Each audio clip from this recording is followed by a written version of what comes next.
Good morning, buddy. How are you? I'm well. Patrick, good morning. I'm sure we'll probably be asking you this frequently because we don't really have our normal clubhouse access, but any injuries of note, anything we need to know in terms of health of any of the guys early in camp? So far, so good. We're, like we've talked about, we're monitoring Scott Oberg, but he's been fine. He threw yesterday a side session. He's progressing. Nobody, right now that we're concerned about. There's certain guys that, are on a little bit of a different schedule than others as far as the pitchers. The position players are fine, so we feel good about that group. Okay. To ask you about Sam Hilliard, we've seen him flash power. We know his speed and his athleticism, but to be a full-time or at least a major contributor in 2021, what strides do you guys need to see? Well, he's Patrick. You know how we feel about him as a potential everyday player. I think that's in there with Sam. He's cutting his teeth. Right now. There's some things that he's learning at this level that you can only learn at this level. When you're facing the big boys. When you're facing Buehler, when you're facing DeGrom, when you're facing Woodruff, when you're facing Gratterall, when you're facing Lamet. I mean, guys with big league stuff. You don't see that stuff in the minor leagues. So it's a baptism under fire right now for a lot of guys. But with Sam, we're gonna have to see more consistency from at bat to at bat, bat to ball. I think that's probably as simple as I can put it. I do think he has a good eye. I think there's a walk in there that helps the on-base percentage. But the strikeout rate, needs to, come down a bit, and just putting the ball in play will help Sam as far as batting average and also will help the on-base percentage. But again, I think he's still learning. Big league outfield play. Routes, jumps. He's a tremendous worker. So that's improving on a regular basis. But offensively, you're right. I mean, he's an impact player. Because of the speed, which can be a stolen base, and the power, which is the home run and the extra base hit. I know that it's not unusual for a young player to have a high strikeout rate. And when Trevor Story first came up, he hit home runs, but he struck out quite a bit. But how does a young player such as Sam Hilliard, facing the competition like you mentioned, how do they keep from getting that in their head? In other words, not let the strikeout become. Well, yeah, I know what you're saying. Again, I think there's a perspective on that each player has to have, that you realize that the guy on the mound is very talented, but there are certain at bats where bat to ball needs to happen on a pretty consistent basis, whether you're a guy on third less than 2 outs, whether you really need to get a guy over late in the game from second to third. There's got to be contact. And also, again, players know that, the strikeout in certain times it's a bad outcome.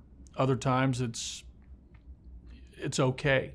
So, again, I think it's the perspective and a little bit of the mental strength that players need to have to not be consumed with that, or be overly consumed with that goal of striking out less. It's just got to be a gradual reduction. I think that's something that we've talked about over the last couple of years with the team and with certain players. Just it should happen at a reduced rate as you gain experience. And I think and you raised Trevor. He's a clear picture of that. Thank you, buddy. Thomas Harding, go ahead. Buddy, when we talk about a bullpen, you obviously want all 8 of them pitching well. But what do you feel is the minimum, especially say you get into a second half of the season and you're trying to get to the playoffs? Well, you're right. You're right, Tom. I think we've talked about that. I think again, I guess it's what it's what you defined as pitching well. But I would like to think that if you have confidence on a given night with 5 or 6 guys who have been throwing the ball well, that's a pretty good number, right? And maybe 2 guys scuffling, and you can use those guys if you're behind, or if the game is in a spot where you can afford to maybe get those guys back on track. But if you have 5, 6 guys throwing the ball well, you feel pretty good about your bullpen on a given night. If we could look back at 17 and 18, each of those years, did you feel like you had quite 5 at a time at those times, or were there times you felt like you were trying to get through with 4 in those 2 years? Well, I think in those years, it started with our starters who started the game were pretty reliable, and the guy at the end of the game was reliable. I think in back-to-back years, we had our closer lead the National League in saves in Greg Holland and Wade Davis. So we felt pretty good about the 9th inning, and we felt pretty good about about innings 1 through 5 or 1 through 6 or 1 through 7. And then it was a matter of filling in, the other innings to get those outs required to get to Holland or to Davis.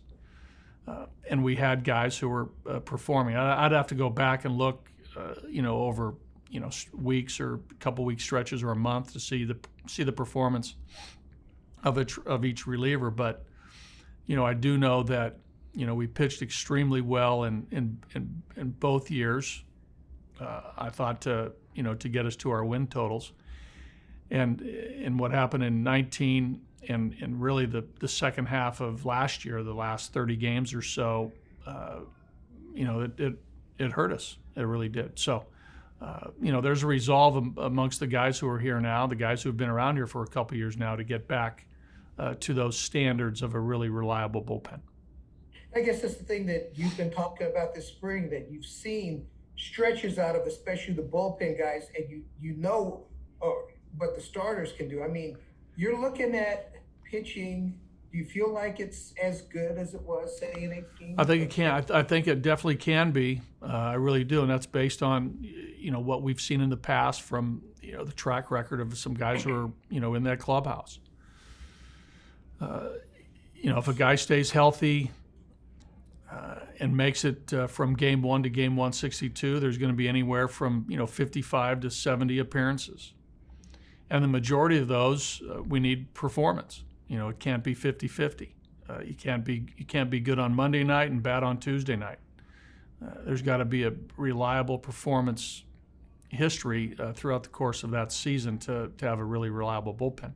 And we also know that once we break camp with more than likely 13 pitchers, there's going to be additions to that pitching staff. Whether it's guys making starts or whether guys in the bullpen. So those 13 names probably, could increase to 20 plus, 25 names that are Rocky players that come in and help us try to win. And those guys need to perform too. So again, the depth is important, but the overall consistency of reliable performance is the key, no matter who those names are. And the last one along those lines is last year there were times late in the year where you didn't have a lefty out there in the bullpen.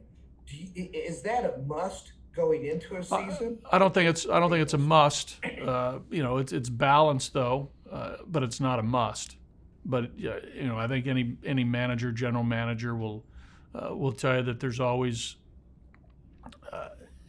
there's an advantage to having a quality left-handed reliever because it at times neutralizes a lot of left-handed hitters. Not all. Left on left doesn't matter to some left-handed hitters, but others it does. I mean, that's why you see certain platoon splits talked about so widely. So it's not imperative, it's not a must, but it's nice to have that balance. Thanks, buddy. I'll go to Tracy Ringlesby for the last question unless anyone else wants to hop in. Trace. Buddy, I assume that basically the 2 free agents you guys just signed, Cronin, and them, those are the chief candidates at first base? Those two veteran guys? I think you brought I heard Crone, Trace. I think you probably said Bird as well. Sir. Yeah, and let's throw Connor Joe in there as well. He's got some first base history too, and he's been a minor league performer. Yeah, I would think those two guys are really going to be given a shot to make this team. They've both have had successes in the major leagues. Bird with the Yankees and Crone. We saw hit some homers and play well in Anaheim, and then move on to Minnesota, Tampa, and last year's season was cut short in Detroit. Having some numbers that you can look at and say those are projectable. Yeah, but both those guys, Trace, are in the mix, and I'm going to throw Connor in there too, as a guy that we're looking at hard, to be part of this group. And then Trevor's pretty set at shortstop I'd like to think that is, pretty evident. He's a good one, Tracy, as we know. He's a good one. The other two infield positions seems to have numerous candidates. Like, who's a serious candidate at second base right now? Well, I think Chris Owings we got to look at again hard. He had a good spring for us last year, made the team, contributed to some wins, early in the year before he went down with the hamstring. So, he's back in the mix. He's 28 years old. He's made some great strides with his mechanics on the hitting side. He looks really, just in a few days here, a week or so, he's looked really, really good. So he's in the mix at short, second, third. Hampson, can pop into the infield too as well. Mac, obviously we feel good about Mac's status as a major leaguer. Brendan, we're going to have a hard look at him. We want it to happen, for him. We want it to happen for all our guys to play well and have a good spring. But I'd say those guys, Trey stand out. Eric Stamets is here. He's got a little bit of big league service time. He looks to be a steady, dependable player.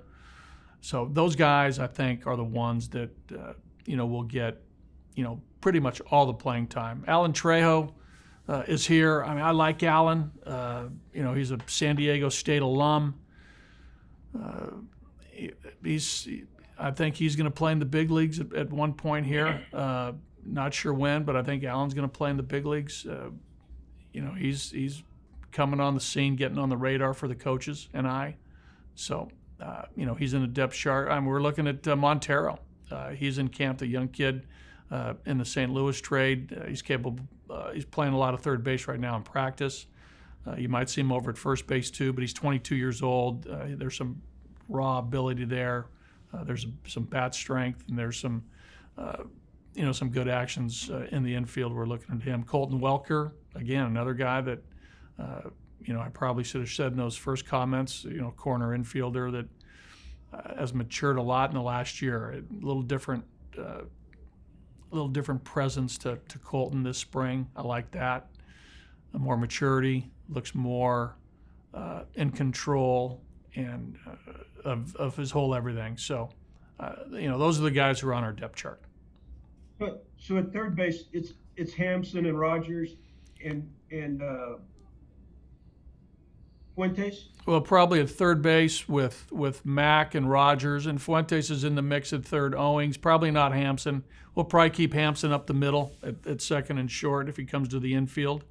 But third base, Mac, Fuentes, Rogers, Owings are the front runners. I mean, Colton, we're gonna give him some playing time. He's been a minor league player for a while. Again, he's grown up, and we're gonna have a look at the the young kid Montero as well. And Fuentes would also be at first base as a possibility. Yeah. Oh, for sure. Oh, yes. Okay. Yeah. I mean, he played well for us that last month, especially defensively, and hit just a touch over 300. Had some good at bats for us, and we all like the way Josh plays, and we love Josh's versatility. Yes, that's enough questions for me. Okay. Had to make up for the missed day. Yeah, that's all right. You get back on the horse, Trace. Literally. Yeah. All right, we'll go to Thomas, and then we'll finish up with Patrick. Thomas, go ahead. Yeah, buddy. Wanted to ask you about the evolution of Ramel Tapia, where it has seemed like he has tinkered with his style, tinkered with the approach quite a bit. Did you feel like he was hitting on some things last year? Well, it was pretty evident he got pretty confident in what he was doing. You know, he hit 322. At one point, it was pretty steady on base at about 380, 390. Tailed off the last couple weeks. I think he started to chase a few more hits and maybe not be as selective at the plate. But, you know, he really settled in. He really did. I think he showed the bat to ball skills and the using the whole field and the collecting hits that, you know, our player development people saw in Ramil. So, you know, he made some, you know, in-season adjustments after the first couple weeks and settled into, you know, being an everyday player and producing. There was a period a couple years ago where it looked like he was trying to hit for some power at home.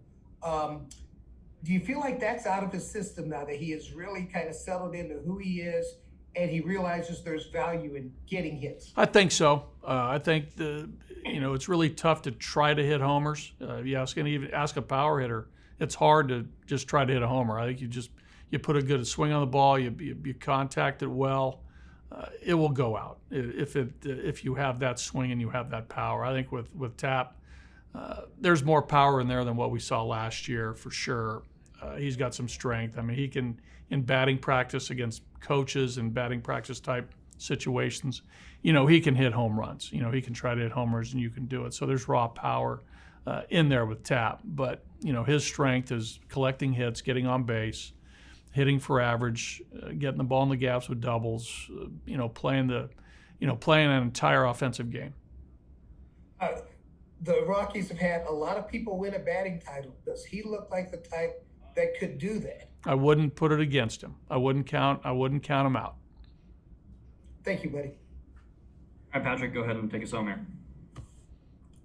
Yeah, buddy, just one follow-up a little bit to what Tracy was asking you. I don't know if you saw Josh's comments from yesterday. He's pretty adamant that he's going to own that first base job. It's great. Love that. That's my question. You got to love that kind of want to and that kind of attitude from a young player like Josh Floyd. Yeah, I do. I think it's great. Okay. That's all I got. Hey, I got to cut it short. We got a meeting at 9:00.